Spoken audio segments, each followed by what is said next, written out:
Hi, my name's Serene. For years, I was told to stay quiet, to be the mature one, the grounded one. They praised me for disappearing. Marcella, my stepmother, said I made the house messy just by existing. My father said, don't make things harder than they are. Then, after everything, after my birthday passed like a ghost, after she burned the last letter my mom ever wrote me, they tried to send me away, like I was the problem. But what happens when the girl they tried to erase starts recording everything? And what if the only person who could end Marcella's performance was her own daughter? Would you believe me if I said the truth was louder than her silence? The delicate clatter of silverware echoed softly through the hallways of the house. Not loud, never loud, but just enough to serve as a quiet reminder. I wasn't welcome, not tonight, maybe not ever. I stood still at the entrance to the dining room, the dim hallway light behind me casting a faint shadow across the floor. The rest of me remained swallowed in darkness, like I belonged there. Half a ghost, half invisible. I watched them without breathing. 3 chairs had been pulled out neatly. 3 plates sat in front of them, steaming gently. A glass of water beside each, tiny droplets sliding down the outside like they'd just been poured. 3. Not 4. Marcella moved with deliberate grace, fussing over the already perfect table like she was hosting some upscale fundraiser instead of dinner with family. She aligned the silverware, straightened a napkin that didn't need straightening. She never looked up when she spoke. You already grabbed a snack earlier, didn't you? I blinked. The last thing I ate was a granola bar around noon, and now it was pushing 7. But I didn't say anything. I wasn't sure if it was a question or just another way of saying I wasn't expected. My presence was incidental. Dad sat at the end of the table, glasses slipping down his nose, eyes glued to his phone, probably reading the news again. He didn't glance at the plates or the number of chairs. If he noticed, he chose not to say anything. That had become his quiet talent over the years, ignoring anything too messy to address. Discomfort was just another tab he could close. Viora, already seated, began scooping mashed potatoes onto her plate, her perfectly curled blonde hair bouncing with each movement. Her nails gleamed, freshly painted in a soft pastel shade. She wore a new ivory sweater I hadn't seen before, probably one of Marcella's just because gifts. She looked like a magazine ad. Marcella finally looked at me, locking eyes across the room. Her smile was small, serene, almost gentle, but her words were something else. Some seats, she said, her voice smooth as polished marble, are earned.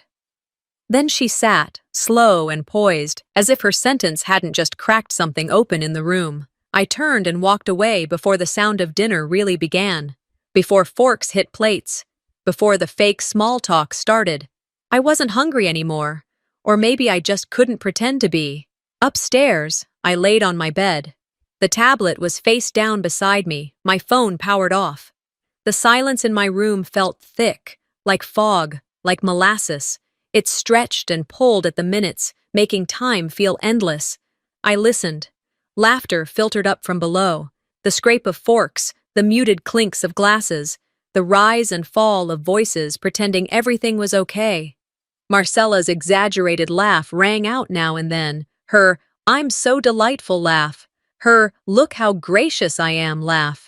Later that night, when the sounds had died down and the dishwasher hummed softly, I crept down for water. The kitchen was clean. Too clean. The table had been cleared, no extra plate added, no note left saying, "Saved you some," no covered dish with foil and my name scribbled on top. Just nothing. Only the empty chair. 3 days later, it was Viora's birthday. I woke up to the smell of cinnamon rolls, frosting, and brewing coffee. That festive kind of morning scent. I looked out the window to see cars I didn't recognize parked outside. Pink and gold balloons were tied to the porch rail, swaying gently in the breeze. Marcella stood in the driveway, guiding a woman carrying a 3-tier white cake toward the front door like she was handling something sacred. No one had said a word about a party. Not Marcella, not Dad, not even Viora. I stayed upstairs the entire day. The doorbell rang so many times I lost count. At least 8, maybe more. Music began around 2 p.m., soft at first, then louder. I peeked once, silently, through the railing at the top of the stairs. Marcella was standing by the entryway, arms around a woman in yoga pants and designer heels. "So glad you could make it," she said with a wide smile. "Viora is just everything." "She really is your pride and joy," the woman responded. Marcella beamed. "Of course. She's my legacy." I ducked back before anyone saw me. 3 days earlier, on my birthday, there had been no frosting, no balloons, no greetings, no one said a single word, not even a passing mention. Marcella hadn't even glanced in my direction. I wrapped a book I already owned, in leftover Christmas paper I'd found in a drawer, and sat on the edge of my bed that evening. I unwrapped it slowly, pretending for 5 minutes that it was a surprise, pretending for 10 more that it didn't matter. Now, as the music pulsed below and laughter filled every room but mine, I lay there again. But this time, it wasn't sadness curling inside me. It was something colder, sharper. Later that night, long after the last guest had left and the balloons had started to sag, I came downstairs again. The scent of frosting still lingered faintly in the air.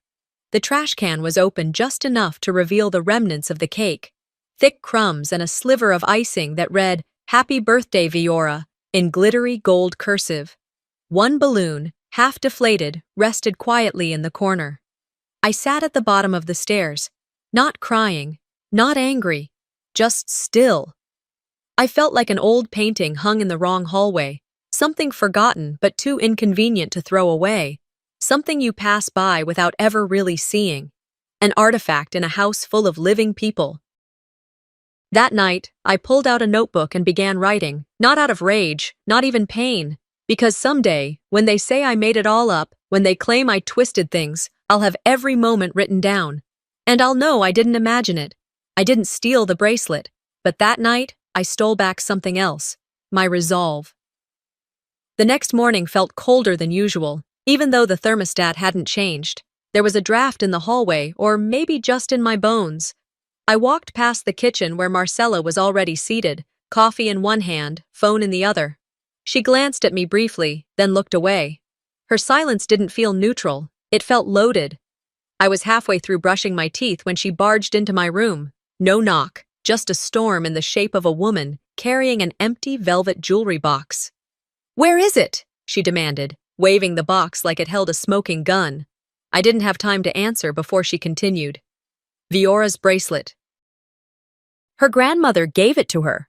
You were in her room yesterday, weren't you?" I stared at her, toothbrush still in hand. "I was putting away laundry." "Uh-huh," she said, folding her arms. "And that just so happens to be the last time anyone saw it." There it was, no preface, no attempt at kindness, just an accusation, sharp and instant. I rinsed my mouth, still silent. I had learned that anything I said too quickly would be turned into evidence. "Don't you have anything to say for yourself?" she pressed. "I didn't take anything," I said, finally. Quiet, but firm. She shook her head. "That's not going to cut it this time." I followed her downstairs, not because she told me to, but because I knew where this was headed, and I wasn't about to be accused in secret. If she was going to drag me through the mud, she could at least do it in front of the people she pretended to protect. Gideon was at the kitchen table, typing something into his laptop, glasses on, coffee steaming. Viora sat nearby, sipping orange juice, not looking up. Marcella walked in first, then gestured toward me. "We need to have a conversation." Gideon glanced up. "Now?" "Yes, now." Her voice had that edge to it, the one he never pushed back against. "She stole Viora's bracelet," Marcella said, looking directly at me like I was an object under cross-examination. "The one with the silver charms. You remember it, right?" Gideon sighed, rubbing his forehead. "Is this really?" "It's missing. She was the last one in the room. I'm not jumping to conclusions, Gideon. I'm connecting dots." "I didn't take anything," I said again, calmly. Viora still didn't look up. Marcella turned toward me, tone sharp. "I never thought I'd have to say this, but we raised you better." That word, "we," landed hard, as if she'd had any hand in raising me. I looked at Gideon. He didn't move. He didn't defend me. He didn't even ask a question, just stared at his coffee like it had all the answers. Marcella stepped closer. This house runs on trust. And when someone breaks that trust, there are consequences. I wanted to scream. I wanted to ask, what trust?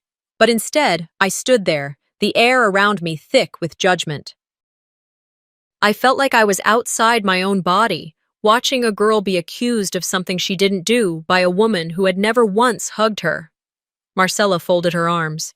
Say you're sorry. I didn't take it. Say it anyway, she hissed. For the good of this family.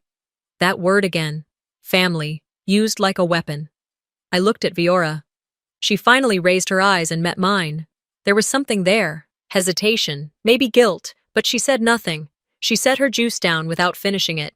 I'm sorry, I said. Not to her. Not to Marcella. But to the space between us. Just to make it end. Marcella nodded like she had won something.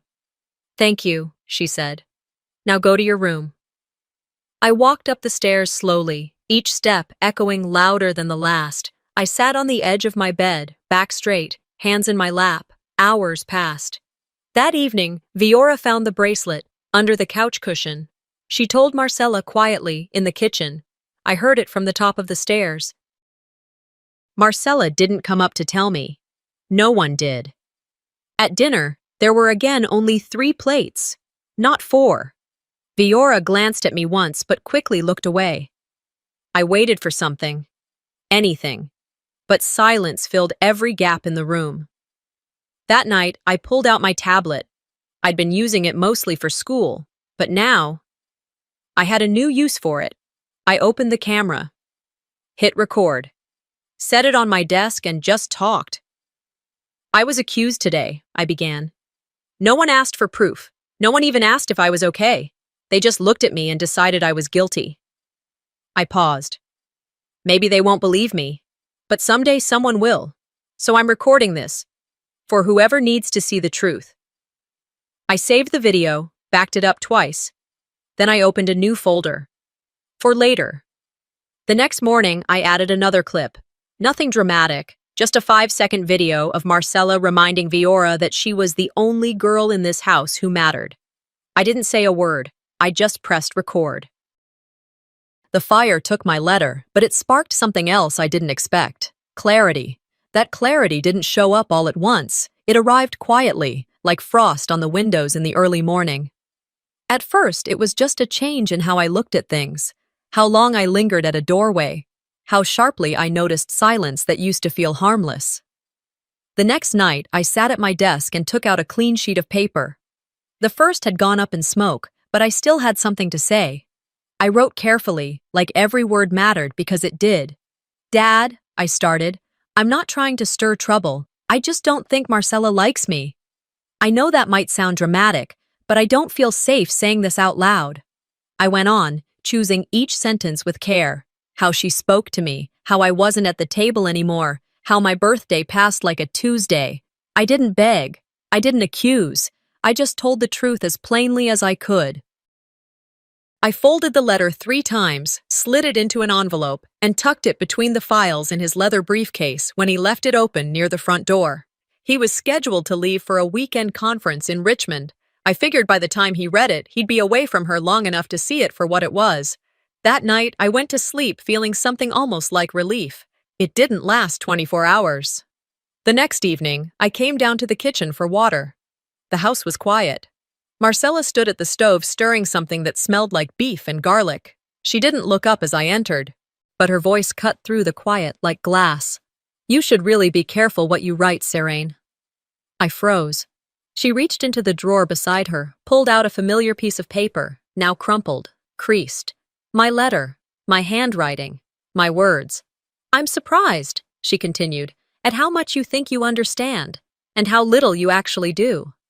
I stood there, my throat dry. Did you read my— I read everything in this house, she interrupted, especially things left in places they shouldn't be. She turned back to the stove as if it were just another Tuesday. I waited. Part of me expected her to lecture me, to threaten me, but instead, she reached over to the sink, grabbed the lighter from the counter, and, without ceremony, lit the edge of the letter. It caught instantly, curling into black. She dropped it into the sink, where it smoked, then vanished.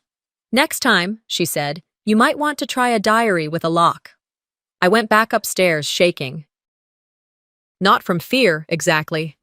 From the bitter confirmation that even the smallest effort to be heard was treated like rebellion. Days passed, but they didn't pass quietly. Tension in the house hummed beneath everything, every clink of a fork, every closed door. Gideon left for Richmond without ever mentioning the letter. I had my answer. Then came the text. I was doing homework on the living room floor when my phone buzzed. The message came from Dad's contact. "Marcella says you're struggling with boundaries. We'll talk when I'm back. Dad." I read it 3 times. Something about the tone. Wasn't him. Struggling with boundaries? That wasn't how he talked. And he never signed texts with Dad. My stomach knotted. I went upstairs, pulled out my old tablet, and opened the contact settings on my phone. I scrolled through the messages, comparing timestamps. The contact info had been modified, subtly, but enough. The number the message came from wasn't his. Marcella had texted me, from her phone, masquerading as him. I sat on my bed, heart pounding.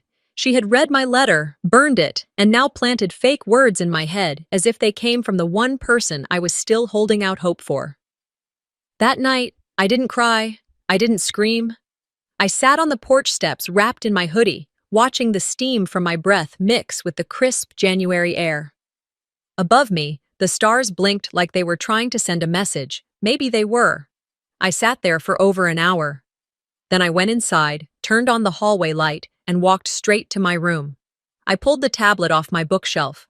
For the first time, I opened the camera, not for homework or silly videos, but with intent. I hit record. "My name is Serene. I live in Ashburn, Virginia. I'm 14. This is what it looks like when you're gaslit in your own home." I paused. Tonight, I got a message from someone pretending to be my dad. It wasn't him. I checked. I inhaled, steady. Not shaky, not scared. She burned my letter, and now she's burning every path I have to speak up. But I'm not done talking. I clicked save. That was the beginning of something. I didn't know what yet, but it felt like the smallest match in a very dark room. Over the next few days, I started recording things, not hours of footage, just small moments, a muttered insult, a slammed door.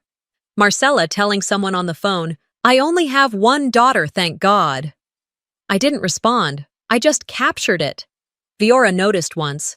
I saw her eyes flicker toward the tablet angled near my desk lamp. But she didn't say anything. Not yet. One afternoon, I walked past the hallway mirror and caught my reflection. I looked the same, but something had shifted behind my eyes. I wasn't hoping someone would save me anymore. I was preparing to save myself. That email didn't just delete my name, it confirmed hers as the enemy. It happened on a Wednesday, a few days after I recorded the clip about the fake text. The week had started quiet, with Marcella keeping a calculated calm. It was almost worse than the shouting, a silence sharp enough to cut through. That morning, I checked my school email during second period. Most messages were the usual: schedule updates, lunch menus, a reminder to submit a science project. But one subject line stood out: scholarship status notification. I tapped it. The email was brief, clinical. "Dear Serene, we regret to inform you that the Ashburn Gifted Scholars Initiative has been reassigned to another candidate. Thank you for your participation and continued academic excellence." My chest went still. I stared at the screen for a solid minute, rereading each line like I'd missed something. Maybe I'd misunderstood. Maybe it was a mistake. I had the highest scores. My application had been reviewed and approved 2 weeks ago. Mrs. Eliora had even congratulated me in person, said she'd nominated me herself. At lunch, I found her near the counselor's office, sipping coffee from a ceramic mug that read, "Be kind anyway." She looked up and smiled when she saw me. "Hey, Serene, everything okay?" I handed her my phone without speaking. She read the email, brows drawing together. "Wait, what? That can't be right. Your file was flagged as one of the top 2 in the entire district." She immediately turned to her computer and pulled up my application. I watched as her expression shifted from confusion to something heavier. "There's a note here," she said.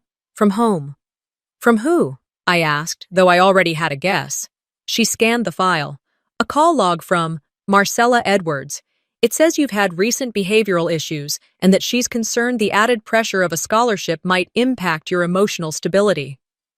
I blinked, but my face didn't change. I had stopped reacting the way people expected a long time ago. "There's no documentation," she continued.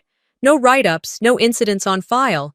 It's just a note, verbal communication marked as guardian concern. That's irregular." I stared at the floor, my jaw tight. "So that's it? They took her word and pulled the scholarship?" Eleora looked pained. "I'm so sorry. I had no idea. This isn't standard protocol. I'll ask for a review." "No," I said, voice calm but cold. "It's fine." She blinked. "Are you sure?" "I just needed to know how it happened." "Now I do." I left her office without another word. I didn't go to my next class. I walked the perimeter of the school twice, then took the long route home, phone gripped so tight my knuckles went pale. When I got back, the house was quiet. Marcella was at the dining table, laptop open, mug beside her, always presenting as the productive homemaker. I held up my phone, the email still open. "They took back the scholarship." She looked up, calm as ever. "Oh, that's unfortunate." I waited, watching her eyes. No flicker, no guilt. "You did it," I said. She reached for her tea and took a sip. "I'm just protecting your image, sweetheart," she said casually. "Not everyone handles pressure well." I almost laughed. "So now I'm unstable?" "You're young, sensitive. You overthink things. I'm trying to help you find balance." "By pulling my name from something I earned?" She shrugged. "You'll have other chances. This one wasn't a good fit." "I know what's best." I stepped closer, the space between us small but heavy. "You lied to them," she smiled, almost maternally. "I guided them." At that moment, Viora walked in from the backyard, earbuds slung around her neck. She stopped when she saw us, sensing tension. Her eyes flicked to me, then to Marcella. I wanted to scream, to shout at her to speak up, to say something, anything, but she didn't. She stood there, unsure, then turned and walked to the kitchen. Marcella gave me one last glance, the kind people give pets when they've grown tired of them. "You're making this harder than it needs to be." I went to my room, shut the door, and sat on the bed. Not crying, not pacing, just still. Then I opened my tablet. I turned on the front camera, stared into the lens, and hit record. "My name is Serene," I said slowly, "and I earned a scholarship I'll never receive because my stepmother made a phone call." I held up my phone to the camera, the email visible. "This is what happened when I did something good. This is who took it away." I saved the video and uploaded it to a private drive, password protected, hidden. That night, I whispered to myself as I lay in bed, staring at the ceiling. "I'm done apologizing for being visible." She didn't break me that night, but she did break the silence. A week later, Marcella hosted one of her famous girls' dinner nights, which meant the house smelled like lemon chicken and Pinterest-worthy desserts, and the furniture had been rearranged just enough to look staged but casual. The kind of dinner where she made sure the wine bottles were turned just right for the camera and the napkins folded like they belonged on magazine covers. It was also the kind of night where I was supposed to sit quietly, smile when spoken to, and not overshare. I was used to being invisible, but this time was different. This time, she invited me to sit at the table. Marcella had positioned herself at the head of the table. I took my usual spot, the one near the end, not quite next to anyone, not quite across from anyone. Just there. Present, but peripheral. She began her toast as predictably as ever. "To strong women, raising strong daughters." Her glass clinked gently. "And to Viora," she added, turning her body toward her daughter, who has just completed her last essay for early college applications. The women around the table clapped. Someone said, "That's amazing, hun." Marcella beamed. "She's our shining star." Then her eyes shifted toward me, and the pitch of her voice softened like she was about to compliment the family dog. "And Serene," she added with a smile that didn't quite reach her eyes, "is our quiet one. So grounded. That kind of strength. Silent strength. It's just as powerful." The room nodded in agreement, as if I had been given a trophy. I gave a tight smile, but my chest burned. Grounded. Quiet. A strength so quiet, it might as well be absence. I sat through the rest of the dinner, chewing slowly, feeling the weight of their praise like a leash. They didn't know they were applauding a version of me that wasn't real, one Marcella had curated. Later that night, while picking up dishes from the dining table, I passed by Viora's backpack, left carelessly in the hallway. A few papers had slipped out, and one caught my eye, not because of the heading, but because it had my name on it. I picked it up. "Thank you for your interest in our pre-college creative writing program. We regret to inform you." I froze. The letter was addressed to me, but I had never applied to that program. I would have remembered my name, my email, my address, but the formatting was wrong. The writing sample attached was not mine. I stood there for a full minute, heart pounding. It didn't take a genius to piece it together. Marcella had submitted a fake application on my behalf, with a weak sample, just enough to make sure I didn't get in. I carried the letter to my room and compared it with the application materials I had saved on my tablet. It was so obvious. Too obvious. Almost like she hadn't even tried to hide it. Or maybe she didn't think I was paying attention. The next morning, after everyone had left for school or errands, I walked into Viora's room. She was painting her nails on the floor, music playing through her earbuds. I sat on the edge of her bed and waited for her to notice me. When she did, she pulled out one earbud. "What?" I held up the letter. Her face drained just a little. "Why does your mom need me to fail for you to shine?" I asked, my voice calm, but pointed. "I didn't ask her to do anything," she muttered. "But you didn't stop her either." "She's just trying to help," she said, though her voice lacked conviction. "Help who?" Viora didn't answer. "I'm not your competition, Viora," I continued. "I never was. You could have said something. You still can." She looked up, and for the first time, I saw it. Not defiance, not superiority, just shame. "You think I like this?" she snapped. "Being watched all the time? Having to be perfect all the time?" I blinked. That wasn't the answer I expected. "She says I'm her legacy," she said softly, almost to herself. "But I don't even know who I am half the time." There was a pause, heavy and unfamiliar between us. Then she put her earbuds back in and turned away. I didn't follow her. Back in my room, I stared at the letter again. I'd always known Marcella was calculated, but now I knew she wasn't just trying to erase me. She was building a narrative, one where I never existed as more than a muted background character. I opened my journal and wrote, "This is the line. The next time she touches my life, I'll touch back.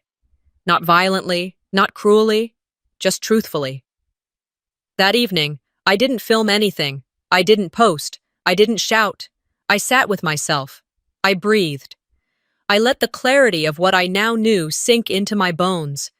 She didn't break me that night, but she did break the silence. They wanted me gone. But now, they'll wish I had stayed silent. It was a cold Thursday afternoon when the message came in. I had just stepped off the school bus, the wind biting through my jacket, when my phone buzzed in my pocket. The screen lit up with a familiar name, Dad. But the moment I read the text, I knew something was off. "We think it's best if you spend some time away. Marcella found a boarding program that will help you focus." There was no hi, no love you, no use of my name, just a verdict typed out like a weather alert. I stood on the sidewalk, staring at the screen as kids pushed past me. I read it again, then a third time. My hands trembled, not from the cold. I didn't answer. I didn't need to. The silence from me was already what they expected. Inside the house, everything was normal. Marcella was in the kitchen chopping vegetables like she hadn't just tried to ship me out of the family. Gideon wasn't home yet. Viora was in her room, probably pretending none of it involved her. I walked upstairs, kicked off my shoes, and sat on the edge of my bed. The walls of my room looked smaller that day. Not physically, but emotionally, like the space itself had conspired to shrink around me. That night, I searched for something I hadn't touched in over a year. I dug through the bottom drawer of my bookshelf, behind some old notebooks, until I found the hardcover novel my mom had given me on my 10th birthday. I hadn't opened it since she passed. I used to sleep with it beside me like it was armor. I flipped through the pages slowly. The spine still crackled, the paper still smelled faintly of her perfume. And there it was, tucked between chapter 11 and 12. A letter. Her handwriting. Serene, if you're reading this, it means I'm not there the way I wish I could be. But you're strong, baby. You've always been. And whatever storm comes, remember who you are. They don't get to rewrite that. I read it 3 times before folding it back into the book and tucking it under my pillow. My heartbeat finally slowed. The next morning, I left early for school. When I came back in the afternoon, the book was gone. I tore apart my room, every shelf, every drawer, even under the bed. Nothing. I ran downstairs. Marcella was folding laundry on the couch, her tone calm as ever. Looking for something? I didn't answer. She didn't wait. If you're asking about the book, it's in the trash, along with the letter. My throat went dry. You had no right. I have every right, she said, folding a towel. That letter was keeping you tied to a grief you refuse to let go. You need to move forward. That's what this boarding school is for. It wasn't yours, I said, voice shaking. None of this is. Marcella stood, arms crossed. You don't get to decide what's best for you, Serene. That's not how this works. You mean because I'm not your daughter? Her jaw tightened. Don't twist my words. I'm not twisting anything, I said. You just don't like it when someone sees behind the curtain. At that moment, the front door opened. Gideon walked in, briefcase in one hand, tie half loosened. He looked tired, older than last week. Marcella turned to him like nothing had happened. We were just talking about the program I mentioned. I turned to him, eyes burning. Is it true? You're sending me away? He paused. His eyes flicked between us. I think it might be good for you, he said slowly. A fresh environment. A chance to reset. To reset what? I snapped. The version of me that doesn't make her uncomfortable? Serene, he said, raising a hand. Let's not do this right now. Of course. Let's not do this. Let's not do anything that might reveal the truth. I stared at him for a moment. The silence between us didn't feel like distance. It felt like a choice. I walked past both of them, up the stairs, and into my room. That evening, I sat in the backyard, hoodie pulled up, knees drawn to my chest. The sky had turned purple, the first stars blinking into view. My breath came out in puffs of steam. I pulled out my phone, opened the camera, and propped it against the back porch light. I hit record. My name is Serene. I live in Ashburn, Virginia. I'm 14 years old, and my family is trying to send me away. I paused. My stepmother threw out the last letter my mother ever wrote me. She said grief makes me weak. But it's not grief that weakens me. It's silence. I stared into the lens. If this is exile, I choose rebellion. I stopped the recording and uploaded it to my locked folder. Then I opened my email and attached the video to a message for Ms. Eliora. Subject line, in case anything happens. I didn't wait for courage. I hit send. The house she ruled with silence just became a stage where her mask cracked, and we were all watching. I didn't plan for it to happen the way it did. I only meant to record a pattern, keep a trail, build a slow, steady case. But something about that morning felt off. It was early March, the wind outside still pretending winter hadn't given up. The sun hadn't fully broken through the clouds, and inside the house, it was too quiet for comfort. That kind of quiet where you know it's the breath before a scream.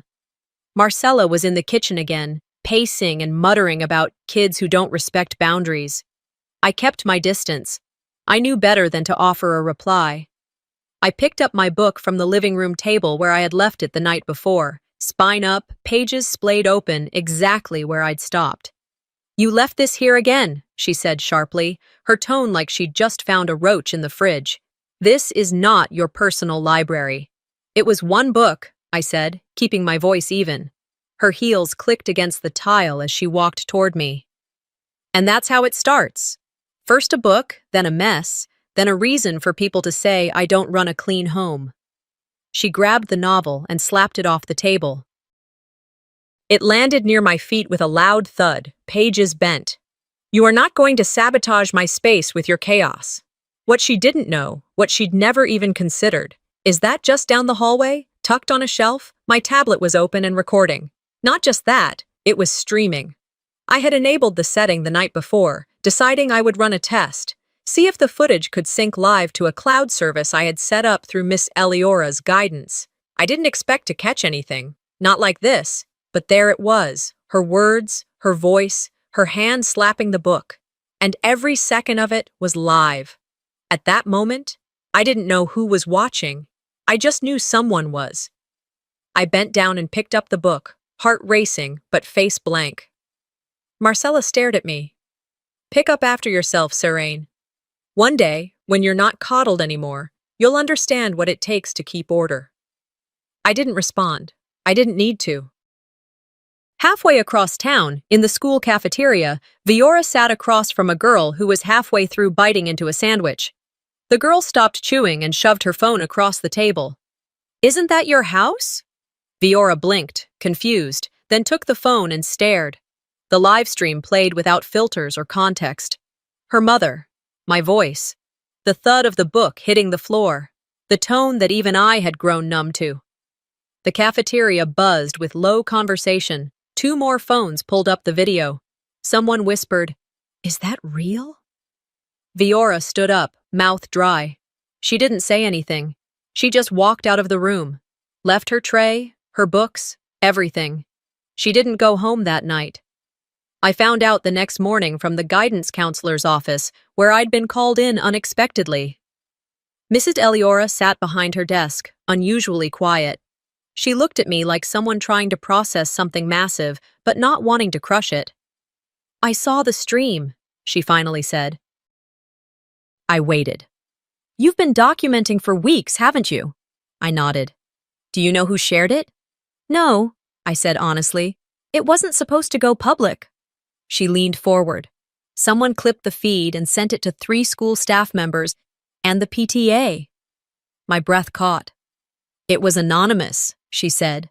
But I don't think it matters anymore. What matters is it's out, and people saw it. That weekend, the school hosted an annual student showcase. Parents, teachers, administrators, all packed into the auditorium. Every year, there was a short video recap of student projects. Viora was on the committee that helped edit it. I sat 3 rows back, not expecting anything except another reminder that I was never the daughter on display. But as the video began, the tone shifted. Clips of students building science projects faded to black, replaced by a caption, "What does home mean to you?" Then came the footage, uncut, unflinching.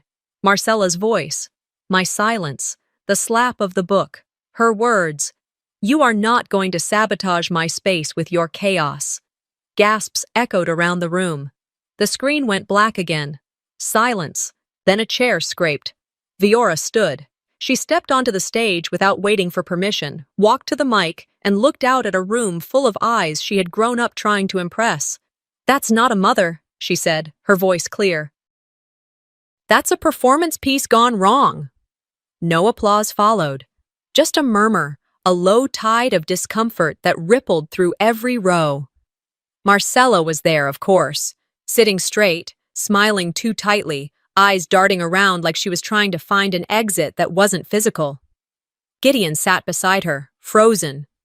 Viora turned to face them, just for a moment. Then she walked off the stage, past every row, past me. She didn't even glance down, just kept walking. But for the first time, I felt like she had taken my side. No one stood to defend Marcella. Not that day, not after that. The house she ruled with silence had become a public stage, and the curtain had been ripped open. She wanted a legacy. Instead, she got a lesson carved into silence and shame. The Ashburn Community Center was dressed in pastel banners and folding chairs that looked like they'd been borrowed from a local church basement. The award ceremony for Community Mother of the Year was one of those small-town events where people smiled too wide and clapped too early, desperate to convince themselves they belonged to something wholesome. Marcella arrived early, of course. She wore ivory, not white. White is too wedding, she had said days before. Ivory is mature, elegant. She paired it with pearls that gleamed just enough under the stage lights and a smile that was practiced in a bathroom mirror. Viora walked beside her, lips pressed into a polite line. No emotion, just presence. Gideon trailed behind, shoulders tighter than I'd ever seen. He wasn't holding Marcella's hand. He wasn't even walking next to her.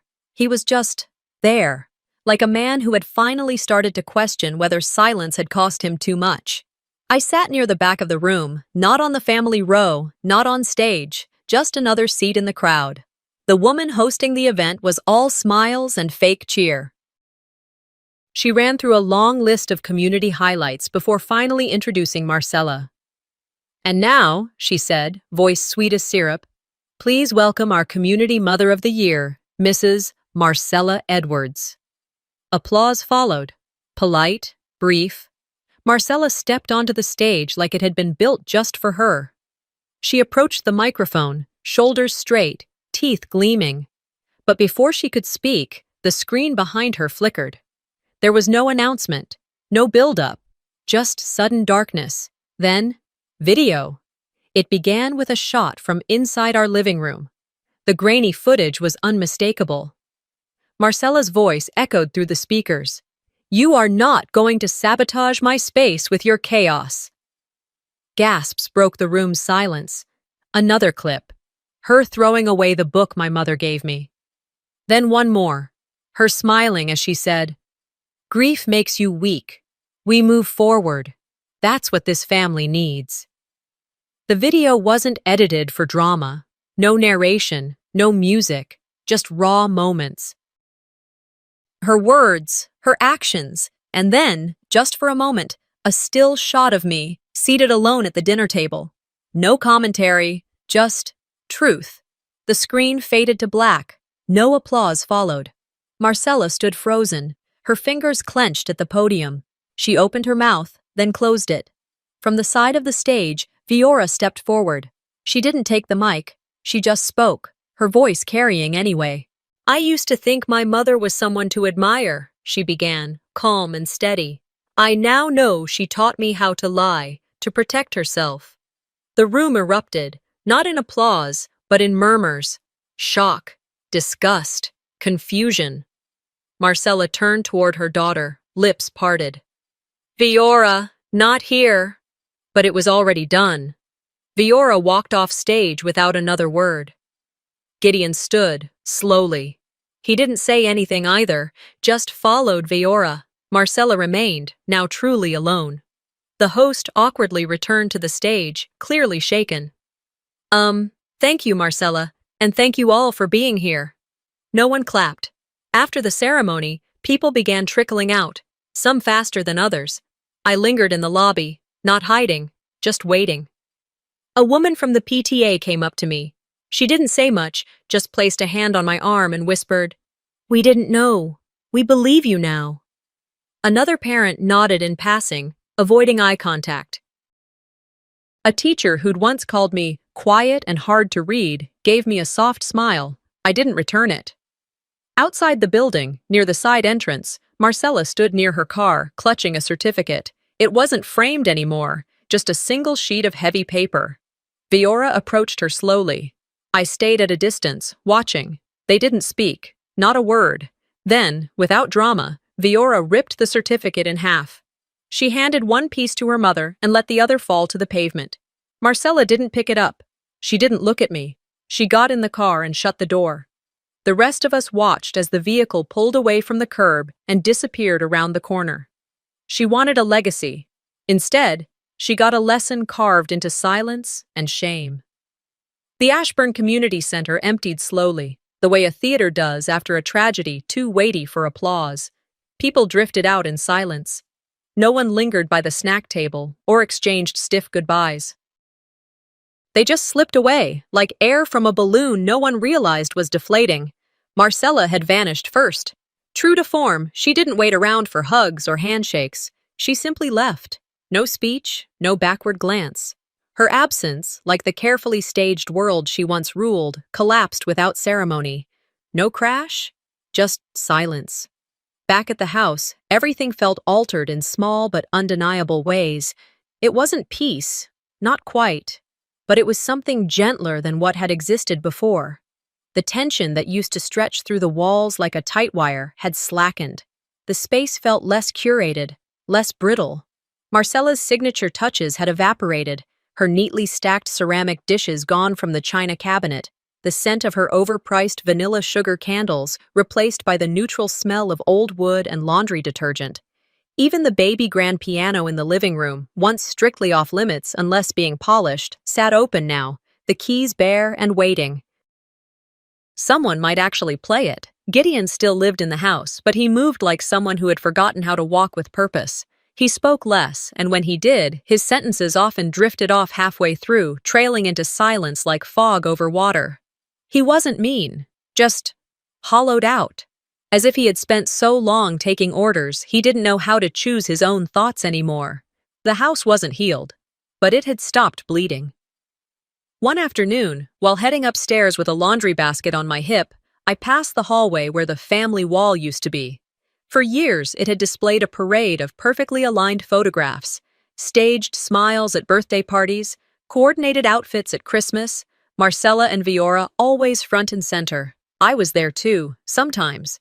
An elbow here, a blurry shadow in the background, a foot cut off at the frame's edge. But now, something new hung on the wall. A single frame. Plain oak, not silver or gilded. Inside it was a photo of me, Viora, and Gideon sitting on the front porch. It must have been taken just the weekend before. I didn't remember it being snapped. We weren't looking at the camera. No one was posing, but I was laughing, full, unguarded, mouth open laughing, the kind you don't fake. We were barefoot, the porch dusty, sunlight cutting sharp angles through the slats. There were no matching sweaters, no filters, just us.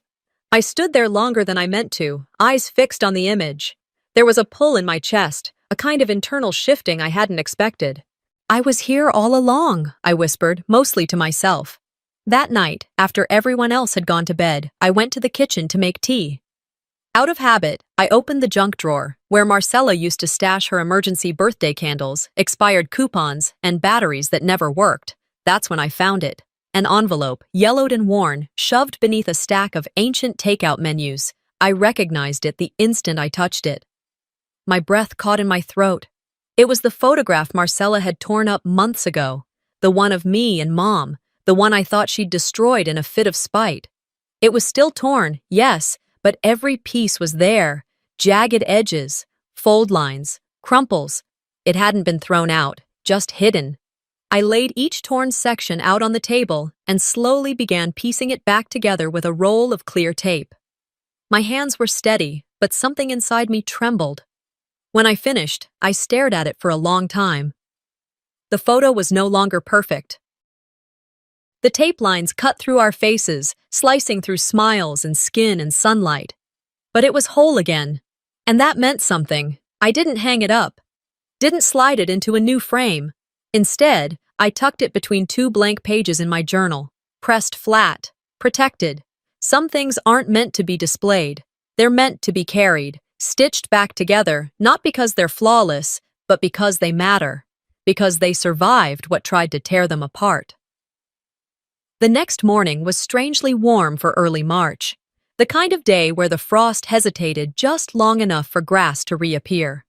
Viora sat on the front steps, her knees tucked tight to her chest, oversized sweatshirt sleeves covering her hands. She stared out across the lawn like she was watching something no one else could see. I joined her, handing her a hot mug of tea. She took it and looked at me for a long time, her expression unreadable. "I'm not ready to call her Mom again," she said quietly. "Maybe never." I nodded. "You don't have to." She sipped her tea. Her hands trembled just a little. "I still feel guilty," she murmured, "for not saying something sooner, for just letting it all happen." You don't owe her forgiveness, I said gently, but maybe we owe ourselves peace. She didn't respond right away, just sat there beside me, shoulder to shoulder, eyes tracing the birds in the yard. A blue jay landed near the edge of the grass, bold, noisy, unapologetic. It hopped a few times, then shot off into the sky with a sharp cry. Life was still happening, messy, loud, real. Later that day, when the house was quiet again, Gideon upstairs napping, Viora laughing faintly in her room during a phone call, I sat down at my desk. A blank page waited in front of me, but I wasn't writing a journal entry, not a log, not another invisible record of things no one else would believe. I was writing a letter. Not to Marcella, not to Gideon, not even to my mother. To me. My hand moved slowly, deliberately. Serene, they never saw you. But that doesn't mean you weren't real. You held your ground. You told the truth. You didn't disappear. I sat back, letting the ink dry, the silence around me soft. Then I added one last line. I was never invisible. I was just waiting to be seen by the right version of me. And for the first time in a long time, that felt enough. Sometimes, the loudest act of courage is simply refusing to stay silent. Serene didn't fight back with fury, she fought back with truth. And when truth is witnessed, it can't be unseen. How many families are built on performance, while the real pain hides behind picture frames? If this story moved you or reminded you of something you've lived through, drop a comment. We read every single one. And don't forget to subscribe for more true-to-life stories that hit where it hurts and heal where it matters.